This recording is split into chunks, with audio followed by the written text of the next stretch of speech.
Hi, good morning. Thank you for having me. I'm sure you can hear me loud and clear. Just confirm that. Okay. My name is Dr. Iseko. I'm the Group Medical Director of Limi Hospitals, Abuja. We've been around for a while. I'm happy to be here. I'm also the chairman of the Guild of Medical Directors in FCT Abuja. Um, Fortunately, I can't be anywhere physically. I'm currently in Nairobi for a conference, and I'm happy to have been invited and privileged to speak to you all. Kenedia HMO has been doing great work, and I typically respect HMOs that prioritize provider welfare, provider improvements, and the way providers will deliver healthcare, because that is really the bane of healthcare, that guests, patients, relatives, and all everybody involved gets great healthcare. If we don't get healthcare rights, we don't get the business rights. And while business is extremely important and one of the most important things, the service delivery is critical. So I'm very excited to be here. And I want to thank the organizers for inviting me. And I'm sure you'll have a great time. Just get your pens and papers out. You'll have a great time. I expect that the presentation will be made available to you thereafter in form of video form. And then you can also reach out to me as you deem fit. So I'll get right into it. Thank you so much once again. Um, Let's get right into the presentation.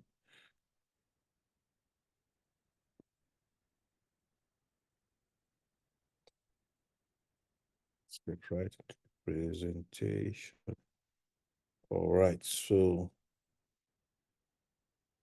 here's the presentation. So, achieving excellent healthcare service delivery amid inflation and economic instability. And my name is Dr. Iseko.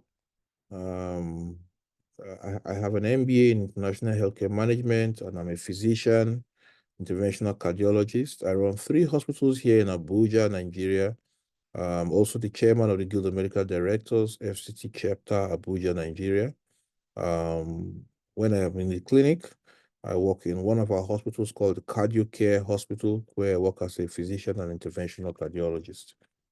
My MBS from ABU, internal medicine, cardiology residency, National Postgraduate College, an MBA International Healthcare Management from the Frankfurt School of Finance and Management, many other health management courses. And of course, I'm still learning.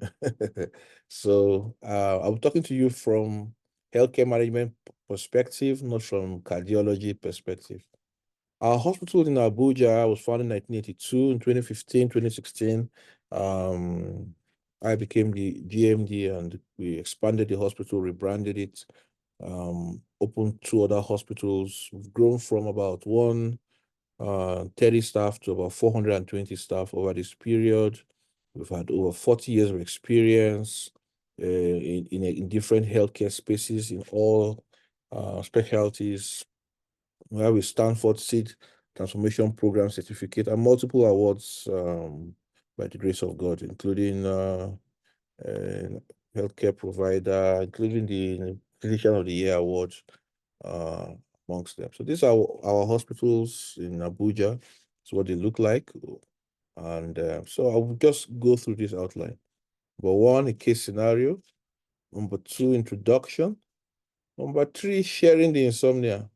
Number 4, how we can domesticate the health talk. So let's go right into it. We have this hospital. I hope nobody's hospital is called Pangshin Hospital because that's the name of the hospital I've chosen. Pangshin Hospital has 112 staff, 8 departments, 3 managers. Last week, a 38-year-old came in at 3:30 p.m. The doctor on duty sent him hurried to the lab since she was closing her shift by 4 p.m. Since the economic crisis has been biting inflation, the lab has been rationing reagents based on severity of the case and even staff. Suppliers have not been able to make adequate supplies because hospital payments have been delayed. The hospital says it's because of HMOs and companies that do not pay well and who do not pay on time. The lab results was noted had a life-threatening result. Potassium was 8.3 millimoles per liter, but morning doctor had closed, so the lab scientist closed. Even doctor was on locum, was overwhelmed with work. He was the only one that agreed to 400 naira per hour and gave the patient outpatient treatment for typhoid only and told her to grind ugu leaves with banana, that she'll be fine. He told the relatives that the management said hospital beds were only for private patients, people that can pay, since the patient was brought in dead early the next morning. Hospital was shut down by a farmer due to social media outcry in the following day. So we have two questions. First question is, can it happen to your hospital? Second question is, who is at fault? Can it happen to your hospital? Can it happen to your hospital? Okay, so let's write in the chat box and let's say, can it happen to you? Can it happen to somebody you know? Can it happen to your hospital that is in your network? Is this possible? If your answer is no, well done. Great, Superman. But I think that you probably are not telling yourself the truth. But if your answer is yes, then you are on the way to recovery. And I have a saying that you cannot fix anything that is not your fault. You cannot fix anything that you think can ever happen to you. And even if you think it can ever happen to you, you should have definite written ways that you know this can never happen to me. And we'll just go through that. So who is at fault? Morning doctor, evening doctor, lab scientist, medical director, a farmer. If we can answer this A, B, C, D, E, can we just answer this briefly? Who do we think is at fault? Is it the doctor in the morning that sent for the tests and closed without waiting for the tests? Is it the evening doctor that said they should grind ugu and banana? Is it the lab scientist? Is it the MD? Or is it a farmer that came and shut down the hospital? I mean, what is that? Don't they know that people are struggling? It's not just one case because social media. Did they even hear our side? What is it? So that is the first question. So I have several rights. I will not answer these questions yet. We'll come back and we'll all answer the questions after the presentation. Number one, right strategy. So in terms of right strategy, strategy is one of the most difficult topics. Different people use the word anyhow. Different people call strategy. They are always saying, oh, we are employed this strategy and that strategy, and we are doing this and we are doing that. But what is strategy? Strategy is a way of increasing value. That is what we think. So if you look at this derivative of strategy, this is from Felix Holzer from the Harvard University. Value is when we are offering a service or product that somebody is willing and able to pay for. You may offer it for free, but if somebody is willing and able to pay for that value, then that's what we call value in strategy. So in strategy, value is the difference between the willingness to buy and the willingness to sell. So let's take it more important, more critically. The willingness to buy and the willingness to sell, the difference is what creates what we call total value. Okay? And in that total value, some part of it is employee value. Some part of it is organizational value and profit. Some part of it is employee or vendor value. So that is value. Anytime there is customer is willing to buy at a higher price than the thing is being sold, there is customer delight. So if there's an increment in the customer value than their willingness to buy, so I'm willing to pay 100 naira to see 1,000 naira to see a doctor, but the hospital is charging me 500 naira, I'll feel, wow, what a great hospital. Or I'm here, I'm willing to wait 30 minutes, and in 5 minutes I'll be like, I'll be delighted. So anytime there's a difference in the amount of value received versus what the customer expects or what the customer is willing to pay for, customer delight automatically results. It also goes the other way. their customers will also get frustrated if they expect something better. And if they are paying a high amount and yet getting poor value, you are likely going to lose business. So strategy is about just maximizing this value and creating more value. Then we now say that there is staff, vendor, including employee delight. Anytime the willingness to sell is less than the value that has been created. So let's look at it this way. In this concept of total value, what you are trying to do in this time of inflation is essentially you don't want to just lower the price. Because anytime because you say, okay, people are not coming to my hospital anymore, let's just lower the price. When you lower the price, yes, granted. When you lower the price, yes, granted, more patients will come in. But what you have done is that you have not created more value. You have simply reduced the organizational profits. So you lower the price means you lowered, means you came here and you lowered the organizational value and the organizational profit so that you can lower the entire value created. So lowering price does not necessarily mean that you have increased value. Yes, you might have more patients, but in the end, the organization may not be able to thrive. Sometimes all our staff are asking for increase. You simply increase the salary. By increasing the salary, you've also just simply increased this, reduce the amount of organizational value and profit that is there, and you have not necessarily increased the total value created. So this is critical. A lot of times, what we are doing is not creating new value. We are just redistributing value. And the call to the right strategy in a difficult economy is a call to increasing value, not just redistributing value. So I'll give an example. You want to increase value to an employee or to a vendor. You could give them different payment terms. You could make sure that they are paid on time, they are paid transparently. You could introduce an employee or a vendor portal. You want to increase more value for the employee. Yes, you may need to increase salaries, no doubt. But you may want to add also external training, external facilitators coming in to train your management staff, to train your customer service staff. In that way, you are now increasing the value of the employees. You are creating more value. You are not just redistributing the value. And that extra external training or things that you are doing may not necessarily cost the organization so much more. And in such a way, so for example, what Kenedia is doing now, they are increasing the value of their hospitals, and they are not just increasing the amount being paid, they are increasing the value that they are giving to the hospital. So what they are doing is they are increasing the total value, not just redistributing value.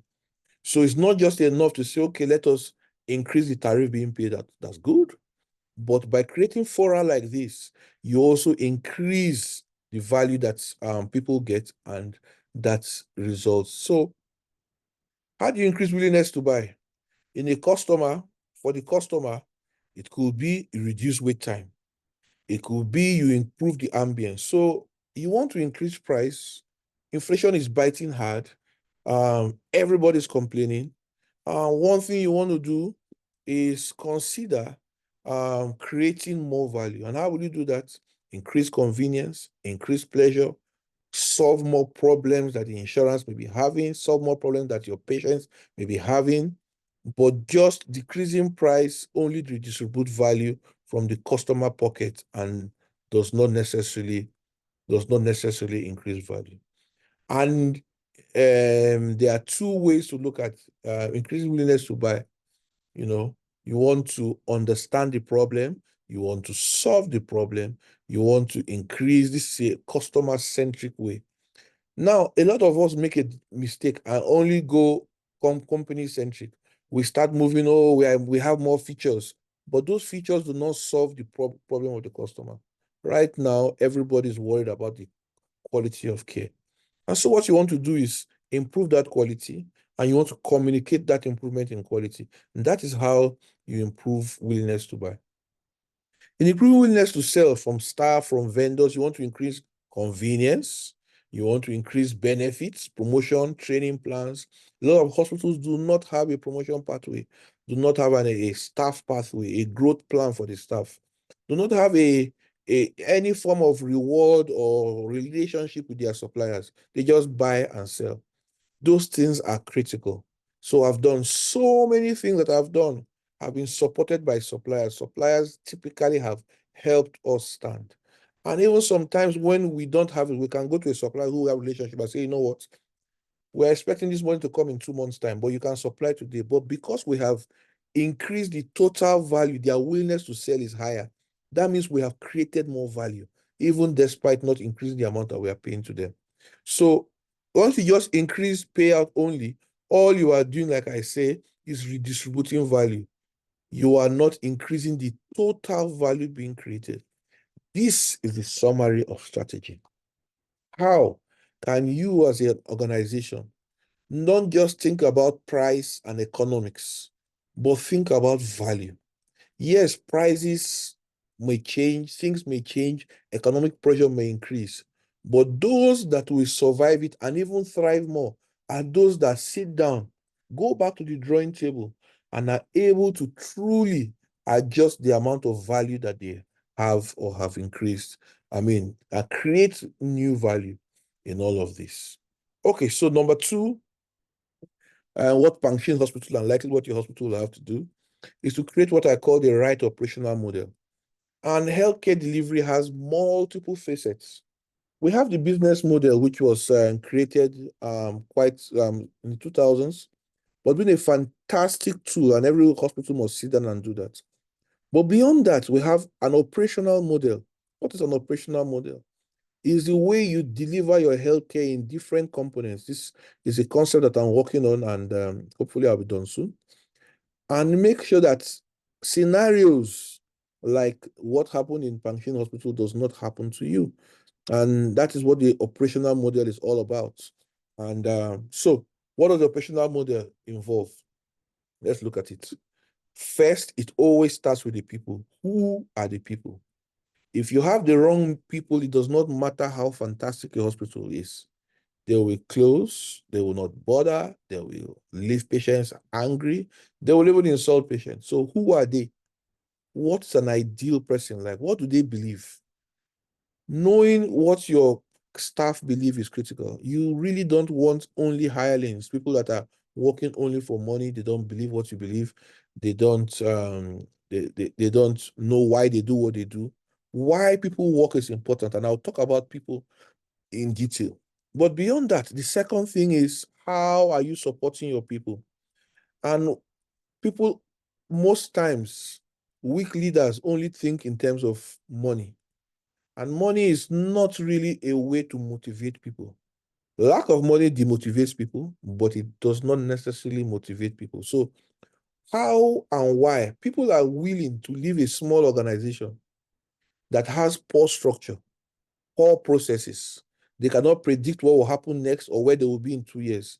Go for a lower pay in a more structured organization. And this is what we are saying. The increase in value you want to create in times of inflation and economic uncertainty is to put in structures in your business.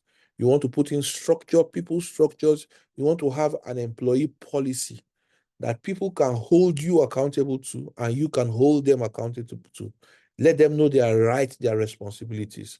Put in processes how they can seek for resolution of their problems. Create work tools. Ensure they are training. They are trained, you know.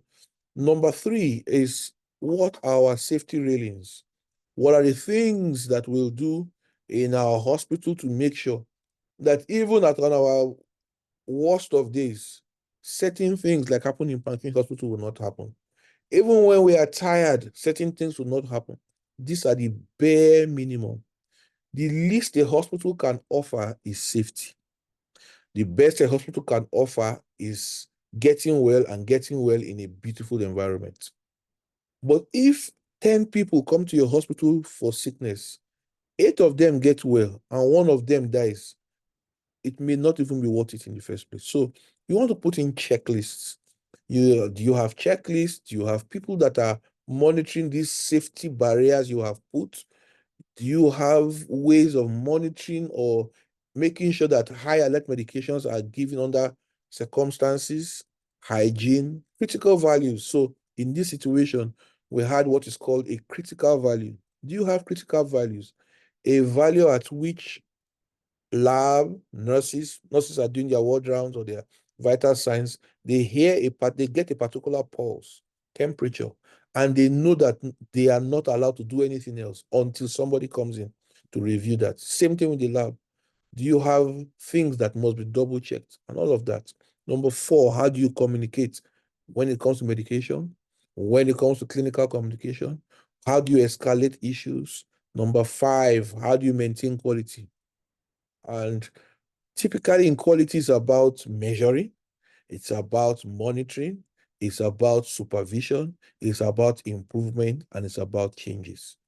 If you do not have these 5 steps or 5 things ingrained in your organization, you're going to have a problem delivering and advancing good healthcare, irrespective. Even if the economy turns around good, naira becomes 1 naira to $1, and there's money everywhere, you're still going to have a problem because quality must be involved. So there must be a way to report problems.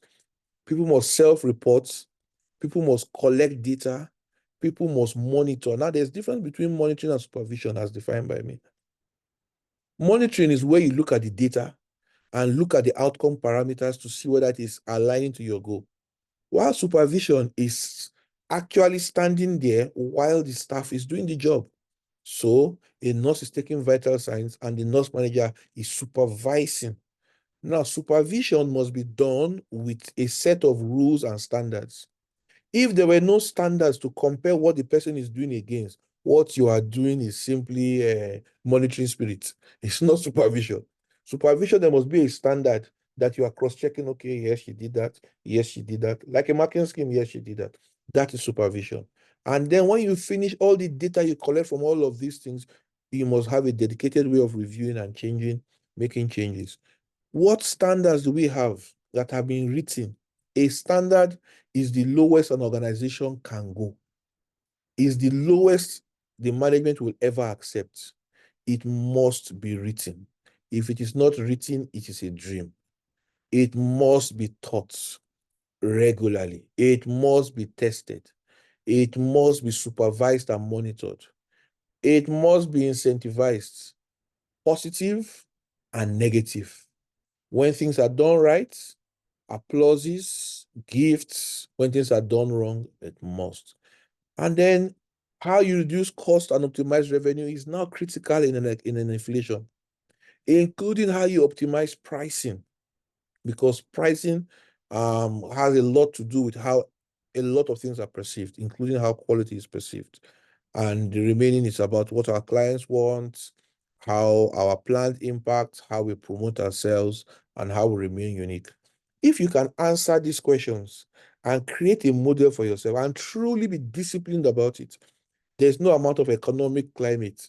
After all, when dollar was 150 to 1 naira, how many did they give you? Now that is 1,000 naira, how many will they give you? If the dollar comes down to 700, it may not change your revenue. All it may affect is your costs, your revenues. And if you don't have a structured way of dealing with your model, it does not matter what dollar is, you will continue to struggle and have issues. Now, if you want to scale and you want to have more than one hospital, 5, 10, 15, then you cannot survive without this. If you want to be able to travel and leave your hospital is still running, you cannot survive without this. And this is what is here. All right. So I will speed up a little bit.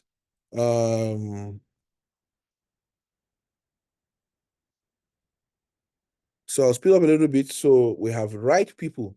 Who are the right people? It does not matter the model you have. If you don't have the right people, it will not work. And so you need to find and keep the right people. Finding the right people and keeping the right people is more important than trying to align the wrong people. Sometimes you have people in the organization that they are cantankerous, they are crossing division, and their bad spirit is very contagious. It does not matter your strategy. It does not matter your equipment. It does not matter your pricing. It does not matter anything I've said before. If you have the wrong people, everything will go to hell. You just change them. They are like Ebola. You must eradicate immediately. Don't think anybody that you are thinking you want to make a roster, you have to swallow spit before you make the roster. That person should not be in your organization. All right. So there are 4 reasons people work. Number one is living. You just want to make a survival. You want to have very few amount of people on this, and money is never enough. Then there are people that just want status. They want a great hospital, and these are people that Japa just so that they can have good pictures on Instagram. Then there are people that want autonomy. There are people that want to grow and they want to be able to contribute, innovate, and see that things are happening. And there are people that want to leave a legacy. They want to be on purpose. You want to make sure that you have different people come to work for different reasons too. But make sure that you have a healthy percentage of people in this group. If you have more than 90% of people just on leaving, just thinking about salaries that have not been paid, the organization will not survive. You need to have a healthy relationship across all of this. And the people must move in the same direction, they must aiming the same thing, they must know the rules of that, they must respect leadership. And you don't want people coming and saying, please, I don't care, I've closed. It's really my father's business. Those are people that are employed, you are paying, but they're disengaged. And all the work you need to do is to realign them, is to make sure that they are engaged, that their hearts are in the job. And once somebody's heart is not in the job, it does not matter what they know. What they know will cause you harm. So you need to cause that. And there's a big cost of nonchalance. It drags the overall performance down. Customer complaints are increased. Poor results. You miss deadlines. You have more sick days. You have more vetted bills. And so increased errors. Clinical outcomes are bad. And so you want to make sure that employees are not just satisfied, that they are engaged, that they are invested in the work, that they are motivated by the work, that they are passionate about the work, and that they put in discretionary effort. That is, they did not have to go and help that man. They did not have to take their credit and call the doctor. Doctor, the potassium was 8.3. Please, I need you to come and do something. Doctor, I've not yet seen you. This is a critical case. But they did it anyway. When staff are able to get to that level, then you know that you are reaching employee engagement. And they are doing it not just for the patients, they are doing it for the work, and they are doing it for the company. And satisfaction is just that, satisfaction. And the truth of the matter is that I don't think anybody can truly ever be totally satisfied, not even you. And so there's a myth called people management. Really, what you want to do is just to align. Okay, so we've talked about the right strategy, we talked about the right operational model, we talked about the right people, and let's talk about the right measures. What are the right measures? You don't know what you don't know. And what you don't know cannot be counted and cannot be improved upon. So you want to measure. You want to have the right measures and measurements. You cannot improve. You cannot know what is going wrong. Sometimes you are doing services that are good on one side, but are losing you money on one side, while the others are making you money. So you can't do what you don't know. You won't know until you measure. All else is hot air. In God we trust. Every other person must bring data. You don't measure what you don't value, obviously. And you don't value what you don't measure. If you don't measure you don't measure what you don't value, and you'll never value what you have not measured. If you don't value it enough to measure it, why should anyone else value it? Why would the staff value it? And why would they do it? Only what is measured is valued and can be improved upon. So you want to measure things. You want to have KPIs, which are surrogate markers that the organization is going in the right direction or in the wrong direction. You want to pick it up early. Patients are not getting happy. You need to have a marker for that. You don't want that until your patient load has dropped from 1,000 a day to 200 a day before you realize, until your bank account has dropped. No, you want to see. You want to have measures. And these measures could be either A, drivers, or B, outcomes. you must have these two types of parameters. So for example, number of patients that visit a day is a lag parameter. It does not tell you much. Number of times you went out and tried to invite patients to your hospital is a lead parameter. So some things you are doing to improve, some things you are checking. Profit is a lag parameter. So if you wait only for profit, you may be let down. So it must be brief enough to be remembered, broad enough to represent all areas, high enough to be aspirational, and low enough to be motivational and achievable. So these are the right. So for example, patient satisfaction, prolonged length of stay, HMO vetting rates are all important. And you review this every day, you review this weekly, you review this quarterly, and you do other things. So this is a huddle of staff. And you can see some staff in Limi Hospital doing a morning huddle. This as at a shift. Night people are going, morning people are resuming, and we're all reviewing the parameters and the KPIs for the previous shift to make sure that we are delivering all the time. So these are weekly meetings. For example, a weekly meeting. Okay, yeah, so my screen is back. And this is a weekly meeting of doctors that are involved here. Weekly meetings must be done. They help your staff, they help check the measures, they help to make sure there's alignment, that there's clarity of everything that is being done. And finally, the right leadership. So I'll talk about this and I'll give this small. For this, there are two, A and B. The question is, which leader is better? A, B, none of the above, or all right, so A or B. The A person up and B, the person pulling in the middle. So these are the two groups of people. So choose. So I will just wrap it up here and say the correct answer is it depends. If you are always in the trenches saying it's go, you will not be able to see the direction of the business. So you must remember that being in the trenches, you cannot even organize systems properly in the trenches. So you want to be up there, able to see the system, design the system, monitor the parameters, put things in the right order, and then direct the organization. That is one aspect. But a lot of times also you need to get down to the trenches, motivate the people, discuss with the people, see what's happening directly on the front line for yourself, and then you should be able to, do that. Talked about are relating to being able to deliver great healthcare.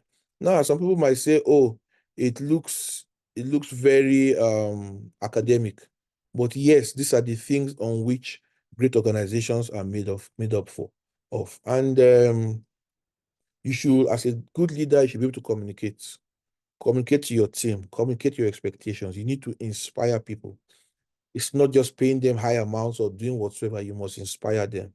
You must make sure they understand what's being communicated. You must report. Make sure your people are reporting to you and you are reporting to somebody else. Anybody that lacks accountability will become a liability. Okay, so you want to do that. You want to communicate direction. You want to communicate where we are going, why we are going there, how we are going there, where are we now in relation. Keeping your entire organization in the dark over problems, over issues will not help. Staff must be able to say, okay, we are doing this together and we're going to power through the economic issues together. So again, now, in Pangshin Hospital, who is to blame? I'll say everybody. So this is what it must be.